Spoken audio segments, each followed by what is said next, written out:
कुछ दो तीन चीज बता दीजिए बच्चों को कि यार लाइफ में तुम ये दो तीन चीज फॉलो करोगे ना तो जीवन में आगे बढ़ेगा।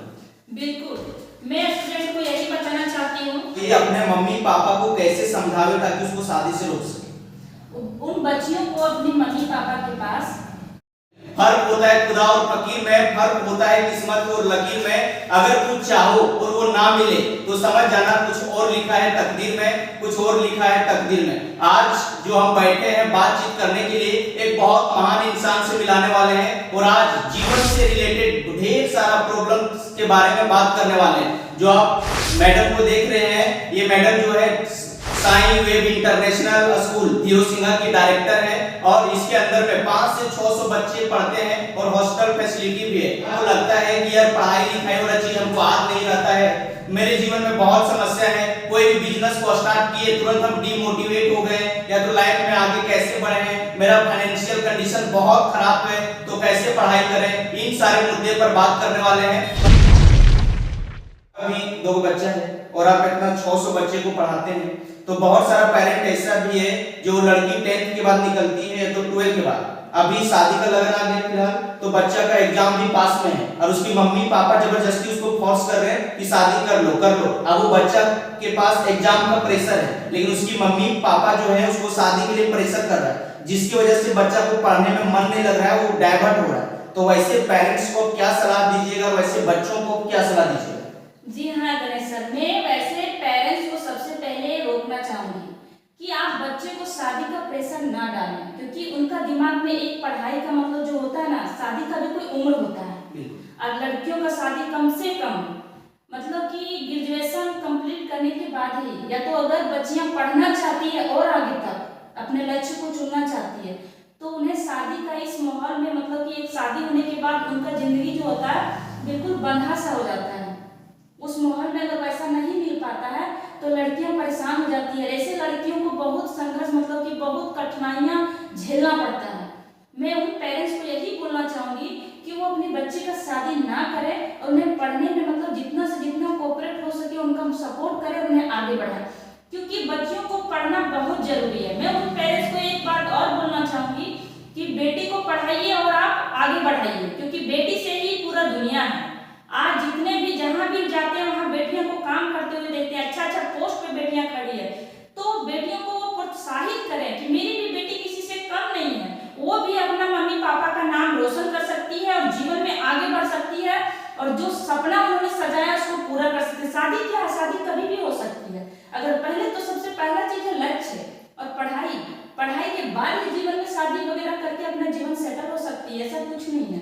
शादी करके उन्हें रोकना नहीं चाहिए बल्कि उन्हें आगे बढ़ाना चाहिए। जब मैं पढ़ती थी ना, जब मैं 10वां का एग्जाम जिस समय में लिखी थी बोर्ड का एग्जाम, उस समय में मेरा स्कूल लगभग 7 किलोमीटर की दूरियां पे हम लोग कुछ बच्चे साइकिल से और मेरे पापा के माथे पे इतना जिम्मेवारियां था, एक फैमिली कमाने वाले थे और पूरा परिवार को चलाना पड़ता था और उस परिवार में आप समझ सकते हैं कि कितनी कठिनाइयां थी और उस कठिनाइयां में एक जोड़ा चप्पल और एक स्कूल का ड्रेस मिलता था और उसी जोड़े चप्पल में यहाँ तक कि साइकिल भी उपलब्ध नहीं था और पैदल निकलना पड़ता था और पैदल वहाँ बहुत सारी लड़कियां पैदल निकलती थी और उस रोड में मेरी मम्मी मुझे पढ़ने के लिए भेजती थी कि बेटा पढ़ने जाओ। मैं कभी कतराती नहीं थी पढ़ाई से, मैं एक ही चीज सोचती थी कि मुझे पढ़ना है और जीवन में कुछ करना है, ऐसा कुछ बनना है कि 4 लोगों के बीच में अपना सर अच्छा से उठा के जी सकूं और आज उस लेवल में हूँ। उस समय बहुत कष्ट किए हैं सर और उस समय काफी पैदल चल के आज के पेरेंट्स को मैं देखती हूँ कि बच्चा का लंच रेडी किए, खाना वगैरह रेडी हुआ, बस तक छोड़े, बच्चा को पढ़ाने के प्रति बहुत ध्यान दे रहे हैं, हर सुविधा।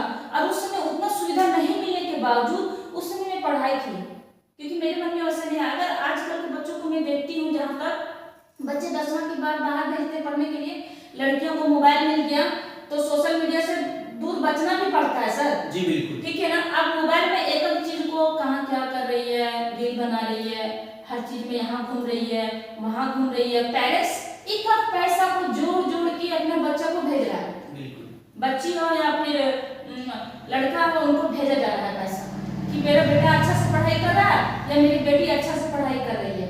लेकिन क्या है कि उन बच्चों को मैं एक चीज बताना चाहूंगी, मैसेज देना चाहती हूँ कि आपके मम्मी पापा के माथे पे बावजूद वो आपको पढ़ा है, आपके ऊपर विश्वास किए हैं, आपके ऊपर भरोसा किए हैं कि मेरे बच्चे के ऊपर मतलब कि मेरा बच्चा ये बनना चाहता है, इसलिए मैं आज भेजा हूं बाहर पढ़ने के लिए।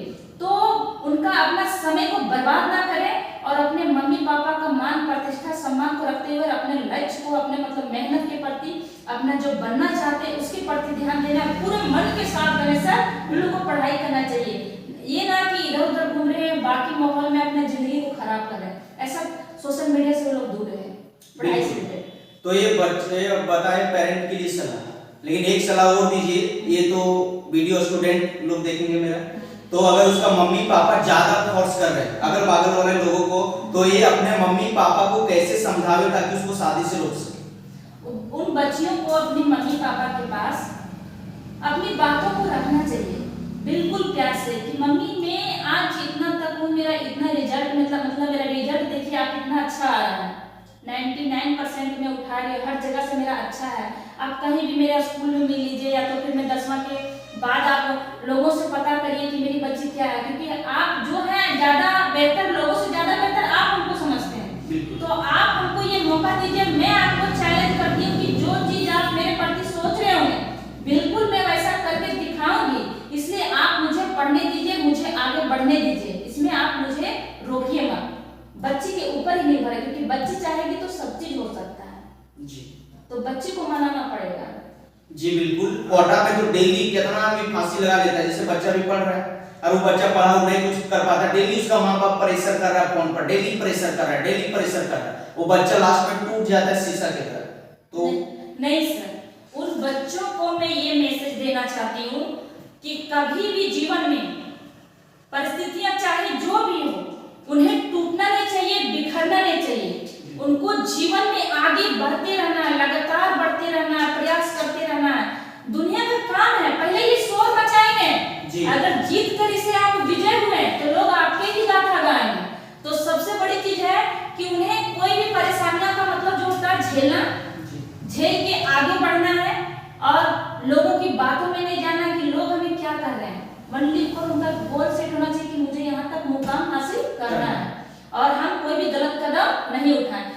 दुनिया में बहुत सारे चीजों को झेलना पड़ता है और आगे बढ़ना पड़ता है, उस समय उन्हें कोई भी गलत कदम उठाने की जरूरत नहीं है, उन्हें अपना हौसला, अंदर की हौसला को जगाने की जरूरत है। जी, तो बहुत सारा स्टूडेंट का मेरे पास क्वेश्चन भी आता है, सवाल भी आता है कि सर जब भी पढ़ने के लिए बैठते हैं तो मेरा जो है दिमाग जो है भटकने लगता है, कोई चीज याद नहीं होता, पहला चीज, और दूसरा चीज है कि कभी पेरेंट्स का याद आने लगता है, कभी मन में नेगेटिव थॉट्स आने लगता है, कभी कभी बुरा ख्याल आने लगता है, तो वैसे चीजों से कैसे बचें? वैसे चीजों से कैसे बचें? अगर उनका सवाल जब ये रहता है कि सर मतलब कि पढ़ाई में मन नहीं लगता है, मेरा दिमाग यहाँ वहाँ भटकने लगता है, जिस समय भटकने लगता है ना उस समय उन बच्चों को ये सोचना चाहिए, अपने घर की परिस्थितियां को याद करना चाहिए कि हमारे घर की परिस्थितियां ठीक नहीं है, अच्छा नहीं है और हमारे ऊपर इतनी जिम्मेवारियां, हम घर का पहला पर्सन है जो घर से बाहर निकले हुए हैं। अगर आज हमारा मन भटक गया तो जीवन में हम कभी उठ नहीं पाएंगे और उनसे ही पूरा परिवार टिका होता है। तो इसलिए उन्हें अपने मन को भटकाने की जरूरत नहीं है और बिल्कुल लगे रहना है, मोबाइल से ज्यादा करके दूर रहना है, गर्लफ्रेंड मतलब नहीं बनाना है, क्योंकि लोगों का दिमाग कब भटकता है जब ज्यादा गर्लफ्रेंड के पीछे ध्यान देता है। तो ये चीज मैं जरूर बोलूंगी कि आप हमसे 10 के बाद के क्वेश्चन पूछ रहे हैं, इसलिए ये चीज मैं आपको बताई दिनेश सर। नहीं बिल्कुल बिल्कुल, आपको अच्छा लगा हो या बुरा, लेकिन जो चीज है उस चीज को मैं नहीं परफेक्ट। आजकल जो बच्चा गांव से भी निकलता है ना, जब 10वां बाद निकलता है, मोबाइल हाथ में आ जाता है या तो पढ़ने के लिए गया तो पहला उसका दिमाग में टारगेट रहता है कि जितना कोचिंग जावे कहीं ना कहीं को सेटिंग कर लिया और उससे बतियावे, फिर वो लड़का बतियाते चक्कर में उसका मेंटल प्रेशर इतना बढ़ जाता है, मतलब कभी लड़ाई हो गया, झगड़ा हो गया, मोबाइल व्यस्त दे दिए बस दो मिनट में जो इस तरह का सिचुएशन में फंसता है जो लड़का, वो लड़का को 2 मिनट में कॉल आना, वो पढ़ाई के प्रति क्या ध्यान देंगे, उनका पूरा ध्यान उस कॉल पे ही रहता है। अब सोचिए कि जो माता पिता सब हम लोग किसान फैमिली से हैं और सब मिडिल परिवार से बच्चे को बाहर भेजते हैं, और अगर वो बच्चा ऐसा कारनामा करके रखेंगे जीवन में तो कब वो आगे बढ़ेंगे? वो हर इसी होड़ में क्या है कि माथे में मानसिक प्रॉब्लम स्टार्ट हो जाएगी, उनका दिमाग काम करना बंद कर लेगा, वो हमेशा टेंशन में चल जाएगा, तनाव में चल जाएगा कि आज क्या करें, आज तो मेरी दुनिया ही खत्म हो गई, हम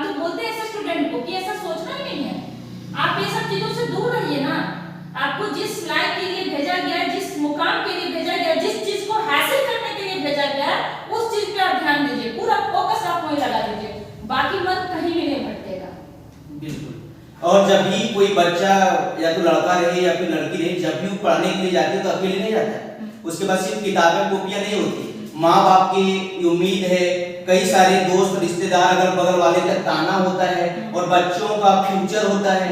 तो जो बच्चा जिस भी टेबल कुर्सी चेयर पर बैठा हुआ है वो अकेला कभी नहीं होता है, लेकिन वो बच्चा इन सारी चीजों को भूल के और गलत गलत चीजों में डिस्ट्रैक्ट हो जाता है। तो भाई साहब कम से कम एक बार सोचो, अगर आप पढ़ने के लिए गए हो तो आप अकेले नहीं आए हो। जो आप बैग लेके जा रहे हो या फिर बैग लेके गए हो, वो बैग आपके साथ सिर्फ नहीं है, उसमें माँ बाप का उम्मीद है। दिन रात मम्मी पापा आपके बारे में प्रार्थना करते होंगी कल मेरा बच्चा सफल हो जाए। कई सारे पेरेंट ऐसे भी होते हैं जो कम खाते हैं, फटे पुराने पहन के अपने बच्चों को देते हैं ताकि बच्चा पढ़ सके, जीवन में आगे बढ़ सके। और जिस कंडीशन से हम लोग गुजर रहे हैं, ऐसा सिचुएशन बच्चों की लाइफ में ना आए, इस उम्मीद से कई पेरेंट्स अपने बच्चों को पढ़ने के लिए भेजते हैं। कम से कम जब भी मन भटकने लगे, जब भी गर्लफ्रेंड बॉयफ्रेंड के बारे में ख्याल आने लगे, पढ़ने का मन ना करने लगे, तो एक बार अपने मम्मी पापा का चेहरा याद करना। उन लोगों का चेहरा याद करो जो जाते वक्त तेरे पर हंसा था, तुमसे बोला था कुछ नहीं कर पाएगा, वैसे लोगों को याद करो। पढ़ने का मन नहीं लग रहा है तो सोचो कि मेरा बगल का भैया डॉक्टर बन गया, इंजीनियर बन गया, टीचर बन गया, प्रोफेसर बन गया, आज समाज में रिस्पेक्ट है, कितना ढेर सारा पैसा कमा रहा है, ऐसा सोचो। जब इस तरह से सोचोगे तो आपका मन नहीं भटकेगा और पढ़ाई पर आपका प्रॉपर मन लगेगा। इसके बारे में क्या करना चाहते हैं? बिल्कुल सर, जितनी भी बातों को आपने कहा गणेश सर, वाकई में उनकी मम्मी पापा का चेहरा उन्हें याद होनी चाहिए। बस समझिए कि अपना पेट काट कर, एक कप रोटी को बचा कर और एक कप पैसा को जोड़कर अपने बच्चों के लिए जमा पूंजी करते हैं कि हमारे बच्चा का लक्ष्य तैयार होगा, भविष्य इसी में जुड़ा होगा। तो उन बच्चों का बिल्कुल आपने जितनी भी बातों को कहा बिल्कुल सत्य कहा कि उन्हें अपने मम्मी पापा का चेहरा याद होना चाहिए और जीवन में उनका आशीर्वाद सदैव अपने बच्चों को। बोलता है ना कि बच्चा कैसा भी हो, जैसा भी हो, लेकिन उनके मम्मी पापा के लिए वो समझिए बहुत महान होता है। और अपने मम्मी पापा के प्रति उन बच्चों को भी वो प्यार और श्रद्धा रहना चाहिए और अपने जीवन में कुछ ऐसा करके दिखाइए, जीवन में ऐसा कुछ बनिए कि अपने मम्मी पापा का नाम को रोशन करने के साथ साथ उनका उम्मीद का जो किरण है उनको जगह दीजिए और जीवन में आगे बढ़िए और अपने मम्मी पापा का सेवा करिए, जिन्होंने इतनी मेहनत करके अपना एक एक रात काट के, अपना एक एक मेहनत काट के आपके जीवन को लगा दिया है संवारने में। इसके लिए मैं थैंक्स करना चाहती हूँ ऐसे माता पिता को और ऐसे स्टूडेंट को जो एक होनहार स्टूडेंट बने और अपने जीवन में आगे बढ़े। Thank you. जी मैम, बहुत सारा बच्चा ऐसा भी है बार बार कमेंट करता है कि भैया सर हम पढ़ना चाहते हैं लेकिन मेरा फाइनेंशियल कंडीशन खराब है, मम्मी पापा हमको सपोर्ट नहीं करते हैं, पैसा नहीं दे पाते हैं, अगर पढ़ने चल जाएंगे तो मेरा दिमाग भटकने लगता है, ऐसे मतलब कैसे पढ़ाई कर पाऊंगा, मेरे मम्मी पापा के पास पैसा नहीं है, अगर नाम लिखा भी लिया तो पढ़ाई बीच में छूट जाएगा। तो ऐसे बच्चों को क्या बताना चाहिए? जो बच्चे बोलते हैं कि मेरे मम्मी पापा की समस्या इतना गंभीर है, खराब है और उस अवस्था में वो हमको पढ़ा नहीं पाते, तो वो भी मेहनत कर सकता है, वो भी स्टूडेंट मेहनत करके अपने जीवन में आगे बढ़ सकता है। हम बहुत सारे ऐसे स्टूडेंट को देखे हैं जो 4 घंटा काम किया जी, उल्टी टाइम कोचिंग अपना किया और उनका रिजल्ट पूछिए मत गणेश सर, इतना अच्छा रिजल्ट लाया है ना, 99%, बहुत ज्यादा नंबर सब उठा के पास किया है। उन बच्चों पे हमें नाज होता है कि खुद का पैर पर खड़ा होके जिन्होंने इतना अच्छा रिजल्ट फेस किया, लाया और अपने जीवन में आगे बढ़ा, तो कल उनके माता पिता भी तो उनको सपोर्ट करने लगते कि मैंने नहीं मेहनत किया और ना ही बच्चे को आगे बढ़ाने, लेकिन मेरा बच्चा खुद का पैर पे किया, तो उनका सपोर्ट पीछे से माता पिता को फिर से मिलेगा था बिल्कुल उनको आगे बढ़ाने में। यही समस्या मेरे पास भी, जब हम 10th के बाद निकले थे ना तो मेरे बड़ी बहन की शादी हो गया था। अब जो जैसे शादी सेट हुआ, मेरा चाचा जो है बेघर हो गया, तो जो पैसा जुटने नहीं लगा, शादी तोड़ा भी नहीं जा सकता है, तो उस कंडीशन में मेरे पिताजी बारी खेत को बेच दिए। उसके बाद हम उस टाइम 9 में पढ़ते थे, मेरा जीवन में समस्या बढ़ गया, हमको लग रहा था कि भाई साहब अपन 10वां बाद पढ़ ही नहीं पाएगा, कुछ जीवन में कर ही नहीं पाएगा। लेकिन हम जब जिस टाइम बचपन में पढ़ते थे स्कूल में, हमको जैसे शनिवार को ड्राइंग क्लास होता है ना, तो बहुत अच्छा से पैरोट्स हो गया, क्यून हो गया, एप्पल हो गया, बॉल हो गया, ऐसे छापते थे और सुंदर लिखते थे। जब टीचर बोलता था कि गणेश तेरा जो हैंडराइटिंग है बड़ा मस्त है, लिखता छापता मस्त है, तुम पक्का पेंटर बन जाएगा, मेहनत करेगा तो यही सब दिनों को याद करते थे। जब समस्या हुआ तो ये सब दिन याद आता था कि क्या करें लाइफ में, क्या करें। तो एक आदमी को लिखते छापते हुए देखे थे कि यार वो लिख रहा है, तो सामने दिन भर वही खड़ा रहे, देखे कैसे रंग रहा है, कैसे छाप रहा है। हम भी पेंसिल से कॉपी में छापते हैं, रंग भरते हैं, वो ब्रश से रंग भर रहा है, छाप रहा है। वहीं से मेरा उत्सुकता जागा। और 10th के बाद आप विश्वास नहीं कीजिएगा, 10th का परीक्षा दिए और उसके बाद हम इतना मतलब इन्होंने चीज चास करने लगे, काम करें। एग्जाम के बाद रिजल्ट आने से पहले 10-12 हजार जमा कर लिए और वही पैसा लेके हम हजारीबाग चल गए और वही कुछ ट्यूशन कोचिंग में दिए। और फिर से घर में देखिए, वहां बाहर जाने का अपना खर्चा बढ़ जाता है। 3000 2500 सबका घर से आता था, मेरा घर से 500 आया, कभी कभी महीना में 1000 आया, कभी 3-4 महीना बाद 5000 आया, इतना कम आता था। और हमको जिस टाइम हम ट्यूशन से पढ़ के आए तो वहीं पेंट और ब्रश रखे थे, वहीं जाके कोई दुकान में सामान ले रहे हैं, उसको पूछे कि भैया आपका दुकान के सामने लिखा हुआ नहीं है, इसमें लिख दें क्या? तो बोला हाँ लिख दो, और पैसा नहीं देंगे। बोला अच्छा कोई दिक्कत नहीं, कम से कम आपका लिख देंगे, तो अगल बगल वाला से पकड़ा दीजिएगा। तो ऐसे कर करके आईएससी किए, बीएससी किए, एमएससी किए, तो इस तरह से आगे बढ़े।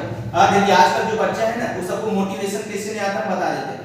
मेन चीज क्या है कि बच्चा 6-7 के बाद इंस्टा का रील, फेसबुक का रील और हीरो हीरोइन को देखने लगता है। उसके बाद उसका संघर्ष में मतलब खाली देखता है कि यार इतना मस्त सब जिंदगी जी रहा है, सबकी लव स्टोरी इतना बढ़िया है, दुबई घूम रहा है, इधर जा रहा है, इतना रोमांटिक सीन है, इस तरह से डाइवर्ट हो जाता है दिमाग। जब तक वो स्टूडेंट लाइफ में है, हीरो हीरोइन को कभी भी रोल मॉडल नहीं मानना चाहिए। अगर तुमको रोल मॉडल मानना ही है तो भगत सिंह को मानो, अगर रोल मॉडल मानना ही है तो एपीजे अब्दुल कलाम को मानो। बिल्कुल राइट, अगर जी अगर आपको रोल मॉडल मानना है तो आप डॉक्टर भीमराव अंबेडकर को मानो।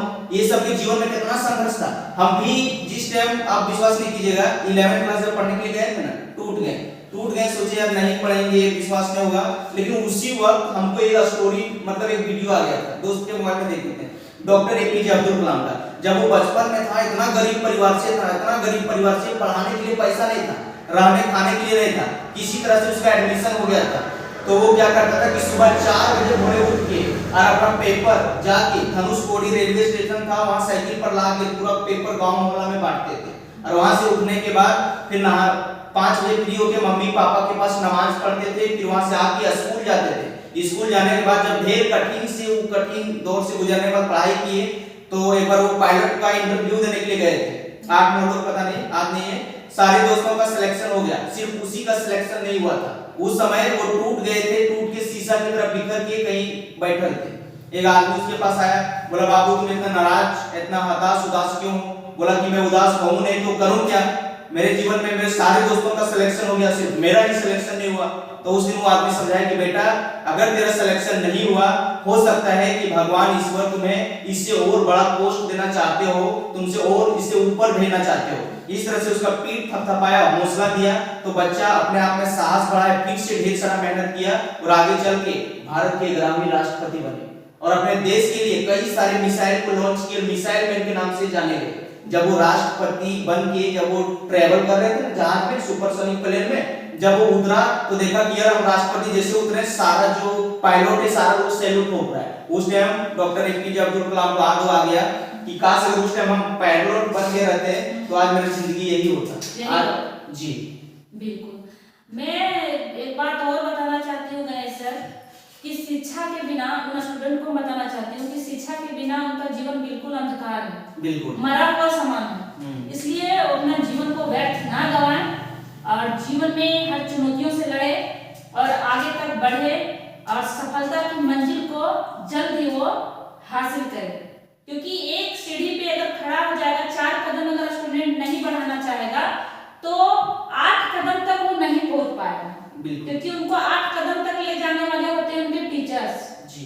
क्योंकि टीचर्स का अगर वो बात मानते हैं गुरुदेव का, तो जीवन में आगे बढ़ जाता है। पहले के जमाने में देखते थे आप कि जितने भी गुरुदेव रहते थे, आश्रम में राजा महाराजा अपने बच्चों को ले जाकर छोड़ देते थे आश्रम में कि शिक्षा वहीं से ग्रहण करना।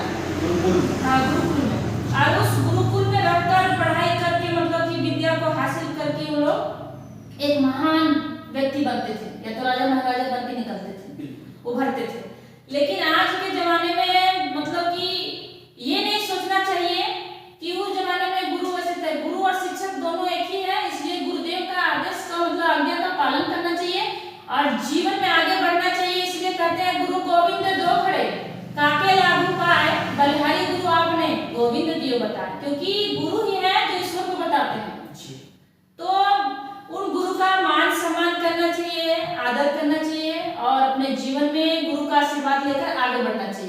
तो मैम आप जैसे आजकल के जो बच्चे हैं, कई सारे बच्चे कुछ स्टार्ट किए, जैसे कोई सारा बच्चा या फिर कोई जो नहीं भी पढ़ता है, कोई काम स्टार्ट किया, 1 महीना 2 महीना 3 महीना काम किया, उसके बाद टूट के बीच रास्ते में छोड़ देता है। वैसे लोगों को क्या करना चाहेंगे? आप थोड़ा अपने बारे में बताइए कि जब आप स्कूल को स्टार्ट किए थे तो कितना दिन ग्रो करने में लगा? आजकल लोगों के पास पैशेंस ही नहीं, धैर्य ही नहीं है, सोचता है कि यार 10 दिन में 20 दिन में 1 महीना 2 महीना कुछ बड़ा कर लेंगे। तो वैसे बच्चों को थोड़ा मोटिवेट कीजिए आप अपने कहानी के माध्यम से स्कूल का ग्रोइंग कहानी को जोड़ते हुए। जी बिल्कुल गणेश सर, जिस समय हम स्कूल स्टार्ट किए ना, उस समय ज्यादा स्टूडेंट नहीं था, लगभग वही 100 के आसपास में। और उस समय 100 स्टूडेंट में हमको मतलब कि 2 साल 3 साल मेरा ऐसे बीत गया। तो शुरुआती में आपका 100 हो गया?